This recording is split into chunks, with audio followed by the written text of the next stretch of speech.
Hello, everybody, and welcome back to Odin's movie blog. I am the critic who is a cynic. Hope you're doing well, and today we'll be talking about Birds of Prey because the early reactions and reviews have finally been released for this film, for at least the chosen check marks on Twitter, because there, of course, was a premiere, and only the highest of the high are invited to do so because us normal people just can't get special access to these types of things. What is kind of fun, though, to talk about is the fact that when it comes to the actual critic viewings and the critic showings that are going to be for this film, they aren't being shown until the Wednesday before it comes out, which to me seems to indicate that there might be some problems. And based on this initial reaction, I question almost every single person's comments about this movie. Now, have I seen the movie yet? No, so I honestly can't give my honest opinion. Have I seen the trailers and have I heard what the cast has been saying about the movie? Yes. And apparently some people don't like the fact that I'm being critical of this film before it coming out. But guess what? I've been doing this for a long time now. I am critical of films before they come out because I am critical of marketing, and I'm also critical of what actors say are in films, especially when they try and say that there are certain political agendas in the movies, and I'm always going to call that out. This is nothing new. If you, for some reason, have never realized that I do this, that I call this crap out,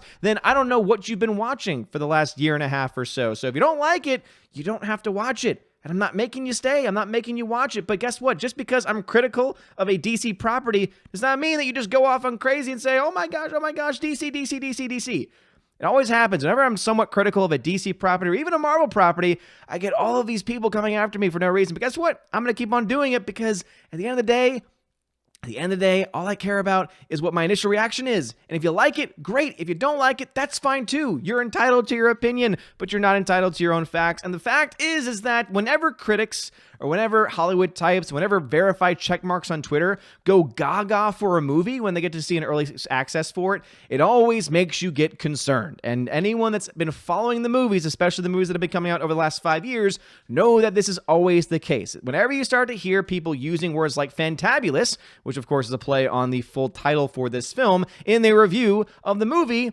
kind of makes you question it. Kind of makes you say, I wonder why they were invited in the first place. Could it be that because they knew that they would probably have to give a perfect reaction? Remember that it was Sci-Fi Wire's podcast where they blatantly revealed that they will always go out of their way to play ball with the studio if it means that they will continue to be invited back. It's the access media. It's the access identity politics nonsense that we are trying to fight against, which is the reason why I will continue to call this crap out, and I will continue to be cynical in my approach to these things, because usually it turns out to be true at the end of the day as well. So Margot Robbie's Birds of Prey may not be in theaters yet, but it's already getting rave reviews from the critics who have seen it. I can't imagine why. I can't imagine why that is the case. So let's dive into some of these. Kate Walsh says Birds of Prey is a totally campy and brutal carnival ride. A colorful, chaotic, and cheeky blast. FYC, Ewan McGregor, Best Supporting Actor. Okay, so it's a total campy. So it's campy. So some people like camp, other people don't like it. Sounds to me, though, like this is going to be the trend in many people's reviews. It is a carnival ride. So let's just keep that in mind. IGN's Terry Schwartz says, saw Birds of Prey this morning. I liked it a lot. The stuff I love, the action, the tone, and just how creative the direction is. Margot Robbie completely sells the incredibly choreographed fight sequences and their gleeful brutality. This whole scene in particular. Hey, that's great. Glad to hear that Margot Robbie's doing a great job with it. But I do love how they threw in there how creative the direction is. Can't imagine why they would say that about this movie. Also interesting that they've all been women so far. Birds of Prey is an absolute blast, an undeniably fun, live-wire jolt of adrenaline. Delightfully devilish and deliriously wicked, this irreverent, rule-breaking riot deserves a contact high. Kathy Yan is a genius. That's the director, Kathy Yan. Robbie, Smollett, Winstead, Perez, and Basco are perfection. I bet those are all female characters, too.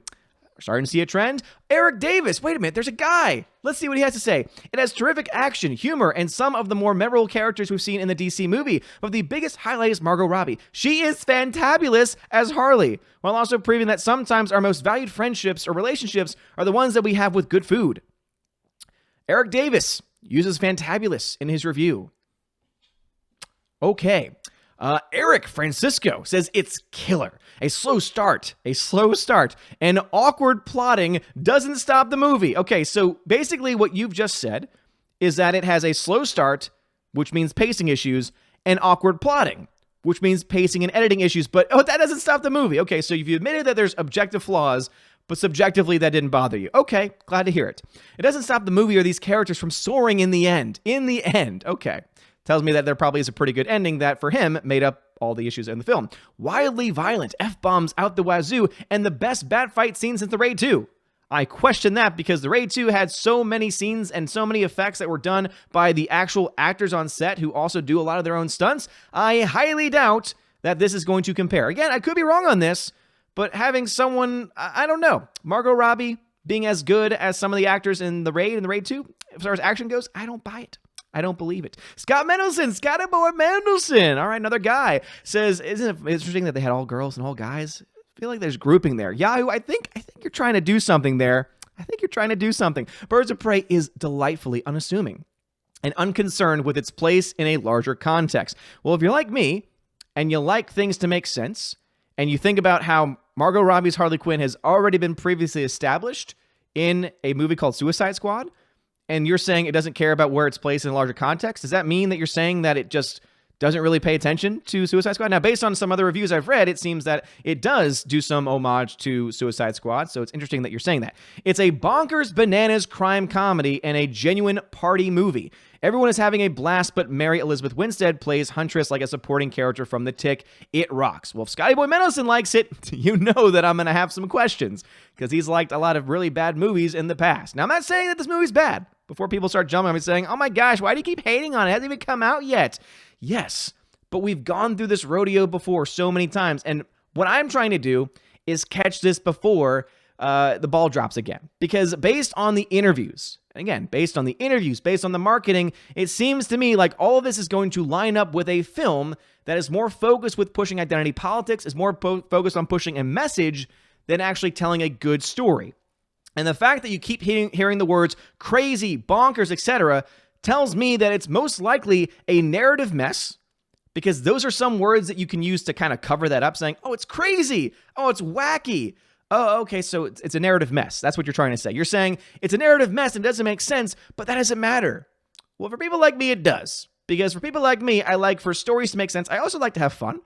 I like the crazy action sequences too, but I like for them to make sense within the realm of the story. You know, it's interesting that they, I think of like a movie like John Wick, right? John Wick, who apparently the director of John Wick, Chad Zaleski, I believe is his name. He apparently was brought on to do some scenes and some work on this movie as well, which I think is pretty interesting nonetheless. So I imagine that what he brought into it was probably some pretty cool looking action sequences. So maybe the ones that they are all going gaga for were actually directed by him or done by him. Again, I don't know exactly how that relationship works, but it's still interesting nonetheless. Film critic Courtney Howard, says Birds of Prey is an absolute blast and undeniably fun live wire jolt adrenaline. Right, we've already read that one. Why are you saying it again? Why are they posting these again? I don't understand it. Robbie told Nerdist this week she was motivated to make the film to bring more female characters into the spotlight. Margot Robbie, that is. During Suicide Squad, when we would go to Comic-Con and such, I started to realize there was such a huge fan base for Harley. Robbie, she told Recently Nerdist. Whilst I was researching the character, I started to read Birds of Prey and fell in love with the Huntress and started looking into all of that. I was like, wow, there are so many cool female DC characters and no one knows anything about any of them. So what if we had a platform for fans to get to know and fall in love with some of these other amazing women? Again, I have no problem with them trying to do that as long as you're not trying to push a political message in the process. This led her to prioritize Birds of Prey since Gotham City Sirens features Catwoman and Poison Ivy, two characters fans already know pretty well from previous movies. Winstead plays Huntress, Smollett Bell plays Black Canary, Perez is Gotham City police detective hunting down McGregor's Black Mask. Interesting choice of characters there. Focusing on Gotham City Sirens, there were only three of us, and we were all well known. Whereas with Birds of Prey, you can pick up any grouping for that. And I thought that might be perfect platform to introduce some female characters who might really have some legs in the DC universe. Birds of Prey is in there February 7th. So as you all know, I'm not a comics person. So I really, as a general audience member, I just don't really care about that. That stuff doesn't really matter. What does matter to me is good storytelling, good pacing, genuinely good films. And I feel like what we're getting from critics, who again are being really, think about it. If a critic is being honest, they're going to give you a balanced review. But what I'm seeing from here are incredibly biased reviews because it's all positive. And some people can say, but aren't you being biased because you're being all negative? I'm just being realistic. And I'm asking honest questions. Why is it that we're getting all of these crazily positive reviews that all seem to say essentially the same thing, and then the closest that you get to a criticism is one that just tries to cover it up? Again, the guy that said awkward plotting and slow start. It doesn't stop these characters in the end. So you're saying basically that the story's all over the place, which tells me also there was someone that already on Reddit has leaked the plot of the film. Apparently the movie jumps around time nonstop. Apparently Margot Robbie's Harley Quinn also does the narration for the entirety of the film. They basically go into the background and origin story of every character, which I think I kind of like because it's good to have kind of that background for characters. But if you're doing all of that, so you're doing a story that's jumping around in time, and then you're also putting origin stories for all the new characters, of which there is a lot of for Birds of Prey, that just to me tells me that it's going to be an absolute crazy back and forth, possibly messy ride that some people are going to enjoy and some people are not going to enjoy. I imagine, based on these reviews and based on what has been indicated by a lot of the leaks that have been coming out, that I will probably sit back and say, oh my gosh, what the hell am I watching? I'll probably be like, this just seems crazy to me. And guess what? Will some people like it? Absolutely. And if you like it, hey, you have every right to like this movie. But I also have every right to criticize it. I have every right to criticize the things that Ewan McGregor has said, who has said, I'm so glad to be a part of a feminist movie that takes on misogyny. The fact that you have obvious characters here where they are clearly trying to show some type of divide among the genders. I just think that this is the kind of thing that we're trying to push away from. This is the kind of stuff that we're trying to say and call out in modern day Hollywood. And again, as I've mentioned previously, and I understand, I need to see this movie, and I might actually get to see it because there are early press screenings in Atlanta, I believe, on the Wednesday before they come. But that brings the question, why would I want to drive 2 hours or so out of my way to go see a movie just one day early? And it just seems to me that the fact that they are doing that for so many critics, and they had these hand-picked individuals that were able to go to the premiere and give their reviews, and all of them are glowing. And this very well could just be Yahoo, picking and choosing here. But I feel like most of the times when I read early reviews, there's a good mix of something, or at least people in their reviews show some sense of non-bias. But to me, this is access media. To me, this is exactly the access media game that they play. And that is that, I will continue to shill for a film. I will continue to defend a film because I don't want to lose my access. Because can you imagine if Scott Mendelsohn said he didn't like this movie? There's a very good chance that he might not get invited back by Warner Brothers to another film. Or he might get criticism from others. Or guess what? He might be called a misogynist. And that's the other big problem with this film, is that any person who is going to be critical of this movie and they're a man, they're going to be called out for it. They're going to be called sexist, misogynist, you name it. They're going to be called every name in the book, all because they have an opinion. I myself am probably going to be called that just because I'm already prejudging this movie. And guess what? If you say honestly that you never prejudge any movies, you're lying. If you're telling me that you've never watched a trailer and said, I want to see that, or I don't want to see that, that doesn't look interesting, you're lying. Because at the end of the day, you see something in a movie, you see something in a trailer, and it's either going to interest you or you're just going to shut yourself off to it. That's just the matter of things, right? That's just the matter of trailers themselves. They appeal to some people, they appeal to others. The same thing works with other trailers for these movies too, and also in the interviews as well. So I'm picking up these things, I'm trying to put them together, and I do plan to see this movie at some point in time in some form or fashion, but I can tell you right now that based on everything I'm hearing, it doesn't really sound like I really want to throw my money in their direction though. Because as we all know, there are various ways to access information, allegedly of course, and it just seems like that's going to be another one of those ways that a lot of people might actually end up using. In fact, the one person from the Reddit leaks claimed that they say the film is a hot mess, which is one of the reasons why when I'm hearing these words and I'm seeing that person's breakdown of the entire film, it makes sense to me that some people might like hot messes. But I know for me, if it's a hot mess, it needs to at least be compelling and it needs to at least be engaging. And the person on Reddit said, hey, go ahead and just wait for this to come out in streaming. It's not worth spending $10 on. And something tells me that's probably where I'm going to fall into it as well. And some people can easily say, oh, that's because you're already prejudging it, man. You're already prejudging it. You're already going to be going in with your thoughts. You're already going to be going in with your opinions. Well, I can tell you that I've gone in with my opinions with films before, and I've been pleasantly surprised. Again, I actually thoroughly enjoyed a film called BlacKkKlansman because it was very entertaining. It was very funny. And then the very end happened, the last 5 minutes, where Spike Lee decided to add in modern 2016, at the time, politics into the film, and it was awful. It was very clear that every single thing that I liked in the film was all trying to set up for a political point that the director wanted to make, which just made the entire film at that point worthless. So, yeah, I can go in with expectations and be either pleasantly surprised or they can match my expectations. But anyway, I'm going off on a rant. What are your thoughts about this? Do you think that it's going to be Do you think it's going to be a good movie? Again, just give me your honest thoughts about that. And again, be kind to each other in the comments. If you want to see this movie, great. I'm not going to take that away from you. I'm not trying to change your mind on this. I'm just a dude doing this for fun because I like to get my thoughts out there. And some people like to hear them, and some people like to hear them and comment and add to the discussion. And some people like having people that challenges their own opinions so that they can add to the conversation as well. I'm all down for that.